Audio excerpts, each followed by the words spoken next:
Usually politicians are coming to this kind of conferences well dressed up, reciting messages from the political parties already approved. But I don't know any patriotic poems, and I don't have received any messages from my own organization. So we'll have to take the risk together for the next 5 minutes, because I will not be so optimistic like Mr. Secretary of State Dragan was it. So, Senor President Musneci, Secretary of State Dragan, Mr. President Boda, Mrs. Varinia Radu, Senores, Signor, ladies and gentlemen, I'm honored to be among the speakers of this important conference, given the audience so specialized in energy topics. I will pass through every topic with a small comment, hope to achieve your expectations. The transition fuel topic is a very generous one, because the transition is always about the future. But it's difficult to predict how the transition will play out, given that it depends on a complex combination of factors such as technology, finance, and international cooperation. Behind all that is an unprecedented technological evolution. So we must be prepared as citizens, as society, as companies, as government, and the public, civic, or private authorities to live a period and pronounced uncertainty. I think we are at the cross of decision that will shape the European economies for the next 100 years, at least. The European Union launched the Fit for 55 and the Repower Offensive, and the United States took the initiative for environment. So we can say we're in the third phase of industrial revolution, because we had an era of energy for peace when we put together all the kind of fuel to build peace after war. We went through an era for energy for development, and now we are in an era for green and for health of the planet. But the desire for a green economy and transition cannot be achieved without taking into account the energy specificities of each country. For the energy transition to be a successful one, the first benchmark from which we should base our arguments is the competitive advantage given us the availability of resources, such as natural gas. And when I say this, I think that Romania has an important onshore resources in Transylvania Plateau, the Caragele, where we have the largest reservoir of gas discovered in the last 30 years, and one more in Titu in Dâmbovița. They cannot ignore the natural gas resources in the Black Sea Basin. The recent decision of OMV and Romgaz to start production and exploitation is a very important one. I was recently invited to see a first experiment of natural gas installation in which 20% hydrogen was injected and the mix was made available to domestic consumers in Mureș County. Considering all this, and assuming the decarbonization targets that Romania has also assumed, allow me to believe the European Commission should also assume politically responsibility for presenting a realistic, non-ideological, and balanced implementation calendar. Perhaps it was necessary to analyze the imposition of some limits for transition activities, and do not lose sight of the fact that even today Romania produces energy on the monofuel principle, and the impact of this market design on the marginal price is significant. Perhaps emission standards should be based on best performance of technology and guided manufacturers and signal the path of decarbonization until such times as overcome this hot and complicated geopolitical context. I will conclude the reference to this first topic of the conference with the emphasis.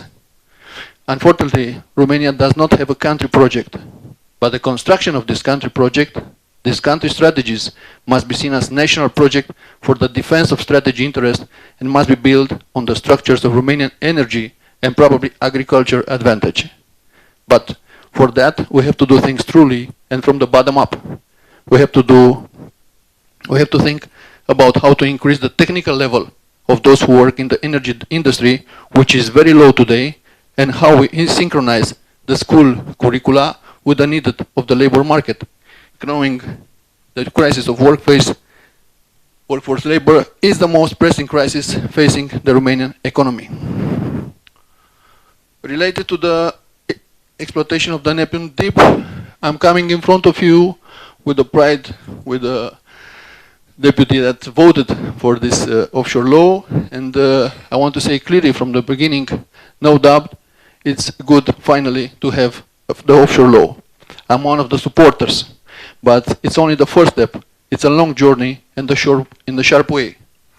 If we want to show that we have vision for the future, we should do so by creating the legal framework that will allow this wave of extracted gas production to be harnessed in a different way that we have shown that so far, in a smarter economic way, either by transforming them into an electrical energy in gas power plants that should be built, like in Oltenia complex, or by using them in chemical industry, or obtaining raw materials for related industry, such as plastic, automotive industry, and others.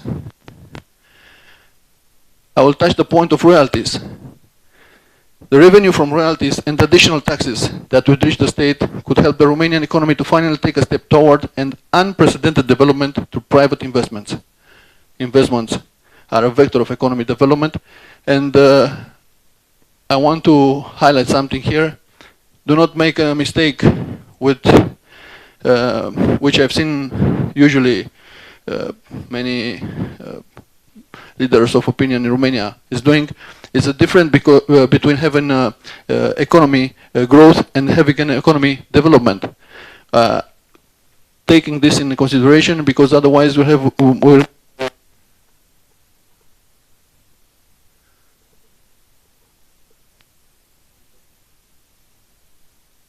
I hope it's not from the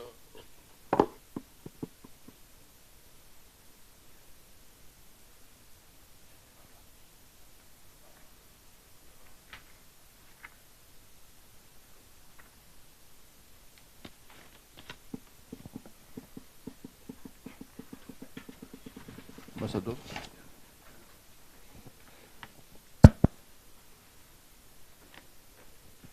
So I was saying it's a difference between having economic growth and economic development, with all the consequences coming from this unforced error. The investments and the development project of the state-controlled companies are unacceptably delayed, in my opinion. Out of that dozen at conference that I have listened for the last 5-6 years, all the managers had the impeccable diction, but still we are the only country in the European Union that felt the need to involve the Romanian State Defense Supreme Council in the approval of some investment objectives, and today, after more than a year, none of these projects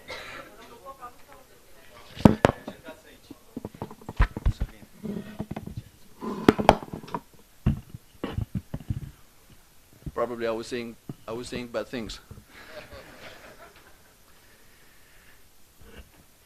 So, I was saying about the investments and the project of the state-controlled companies are unacceptably delayed.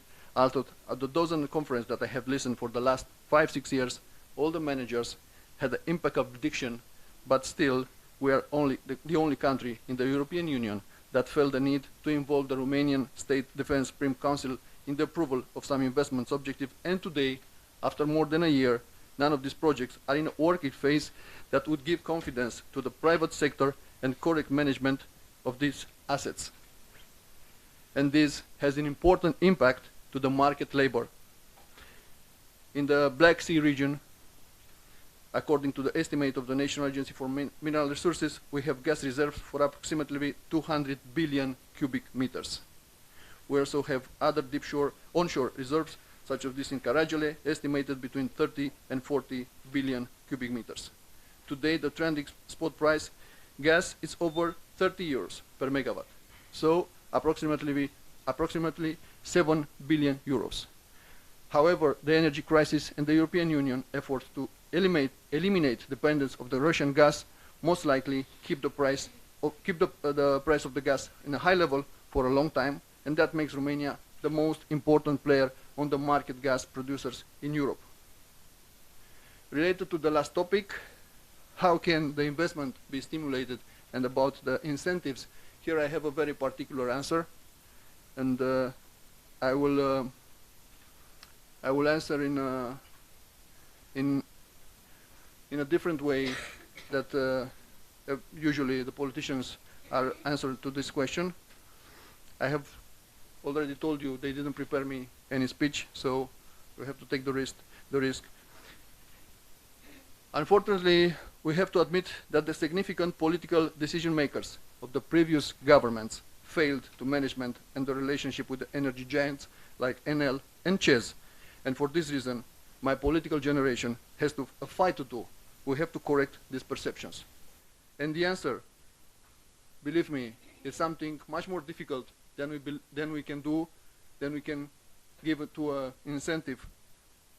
I strongly believe it doesn't matter how many projects and how many strategies we will create and how many incentives we will give if we don't restore the hope of entrepreneurs in the political environment, if we don't convince the entrepreneurs to keep fighting to refuel their hopes with the patience and trust, and if we don't inspire the businessmen to open new companies and to open new investments in Romania, to accept them to re-engage again in the energy competition, then the direction is wrong.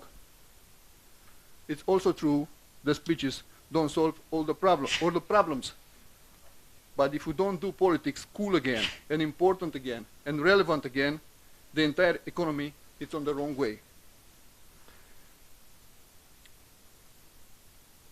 We will have no chance to tell the Romanians from the diaspora to return to the domestic labor market, and this to be a shorter and good way to decrease the pressure under the cost of workforce, which is directly connected to the final price of all the commercial products and services, and no less important, but no less important at all, with the project implementation period of time of those who work with the European funds better understand what I'm saying.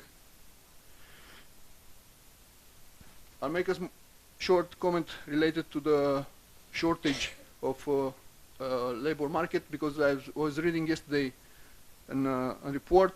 The economy impact of the labor shortage for the year 2022, defined as loss in productivity, is estimated at 4 billion euros.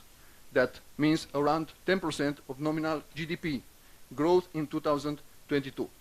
This estimated labor shortage included 145,000 people and an average labor productivity of 3,000 euros per person, without taking into account the particularities of each industry and profession. By 2026, the economy impact is estimated to reach 9.5 billion euros, and labor shortage is an optimistic horizon to be around 2024 workers. With this less optimistic vision than Mr. Secretary of State Dragan, I'm closing my speech, thanking you for kindly listening to me. I wish you good debates and good to hear you all. Thank you.